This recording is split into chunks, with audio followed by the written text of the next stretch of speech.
So I lost charging a few days ago. You can see the battery light on here. The gauge, it's not the most accurate, but you can see it's looking a little low. Got one of these charger adapters that's got the voltage readout there. So I can tell right away that I'm not charging, not getting any alternator charging. Should be about 13.5 volts or higher. And of course we got the battery light here. Luckily I upgraded my starting battery to a larger AGM a couple months ago. So I've been able to just drive around on battery alone without the alternator, which I do not recommend. But there's the culprit down there. I've checked all the connections that I can easily get to. I'm guessing that we've just found the limits of the stock alternator, and she was probably tired to begin with. Judging by the rust on that pulley, it's been in there a while, if not the original. And I've already had it out when I was doing my big 3 upgrade. I can kind of show you that here. So I just doubled up the wiring, just ran it along. It was actually the wiring that the original owner had for the sub. I just added that in. I think it's 4 gauge. Probably want to go a little bit bigger, but it's what I had and it was free and didn't have to make any runs to the parts store or anything. So there's the wire that comes from the alternator there. That's my DC to DC charger wiring there. So you can see the blue loops around there and then to the back of the alternator. Looking online here, they come in a 105 amp model and up to 145, but they're pretty expensive for what you get. So I was looking into the stock upgrade. We've got the Hummer H204 in the search, and I'm looking at this AD244. That's the one I went with. Looks pretty good as long as the wiring reaches to the post, which it should. It's probably clocked the same. 4-pin connector, and then when we look at this part number here, the Valio 849159. Valio 849159. So we should be in luck. Should be here Friday, we'll see. And she's here.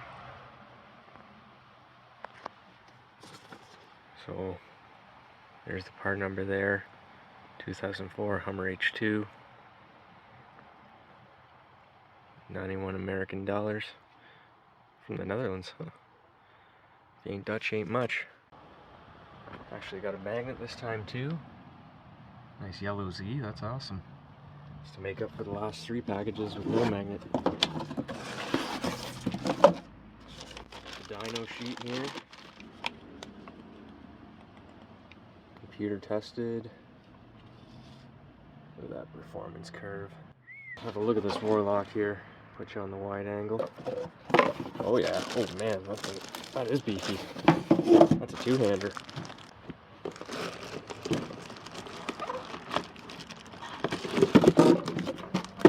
Man, I hope that fits. That's gonna be tight getting in there for sure. I like that pulley, that billet pulley, that looks nice. Takes you less than 5 minutes probably to get to this point, and then look at all the room you've got.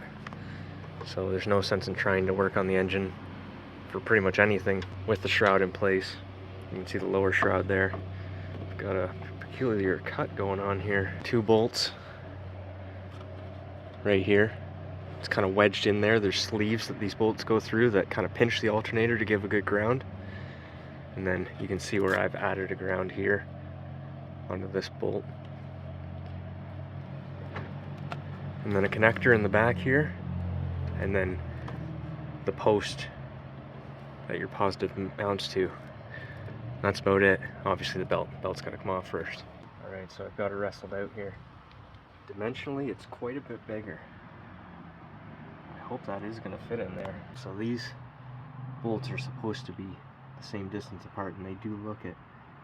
I'll grab the tape measure and check real quick before I go wrestling it in. So there they are turned around. Post is a little bit different spot. It should be able to reach.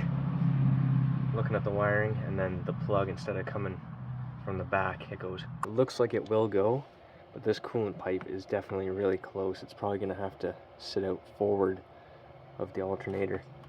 Well, it can sit on top, but it's close. Once it's sitting down in there, I've got to reposition these sleeves, if you can see that. there's these sleeves that make sure that you're clamping the alternator good to get a good block round. I've got to widen those out, just grab some pliers and squeeze them so that the alternator will fit in there better. But it looks like it should go. Again, just taking some video just in case I run out of daylight here. It's pretty big, substantial. Okay, so I just pinched these sleeves with some vice grips just to bring them out a little bit so that I can get the alternator in easier. Cleaned out these holes, the mounting holes. I'll just show you real quick.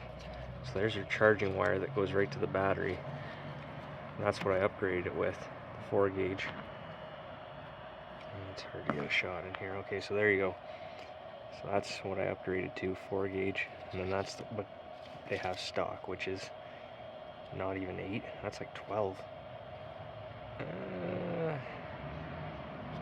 Maybe 10. Maybe 10. But yeah, you can see that's pitiful. Come on, GM. You might want to go 0 gauge or even 1/0. That connector, quite a bit of slack in that harness, so it should be able to go up top. Just get your charging wire on the post first, and then kind of get the alternator slotted in. Get your bolts started. Make sure everything's good. Tighten them up. Throw the belt on. You're done. I'll get back to you when we're at that point. Alright, we're at the end of the sunlight for today. But I just want to give the update while I'm tightening the last little bit of the bolts here. She fits. The wiring fit and the mounting fit. Everything fit. The 4-pin connector. The Astro only has 2 wires going to it, but it fit perfect. And the wiring, the charge wire had enough slack in it. Yeah, actually I'm going to cut my last zip tie there. Just give it a bit more.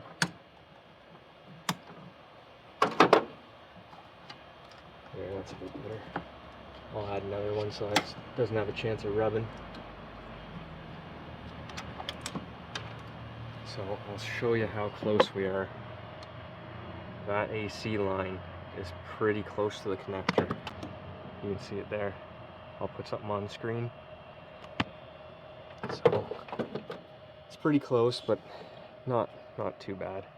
I'll be able to come up with something, either zip tie that wire to my charge wire so that it's not getting rubbed on or something. And it's got foam on it too, so it should be alright.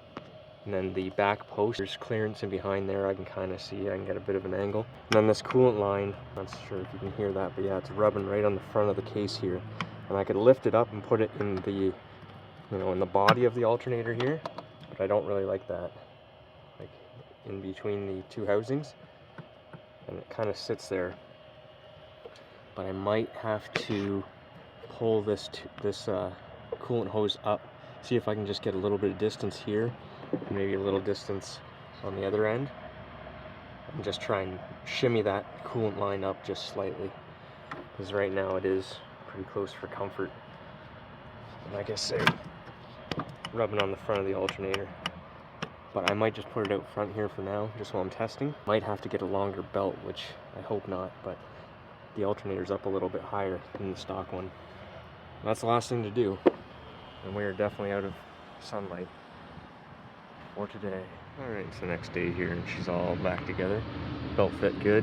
Actually pulls the tensioner a little farther away from those transmission lines. You can see the zip tie that the transmission shop put on there. Quality work.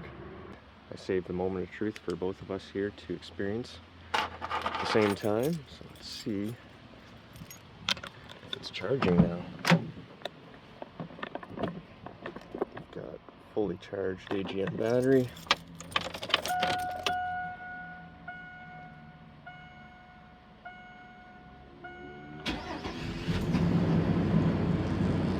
Oh yeah, it's coming right up.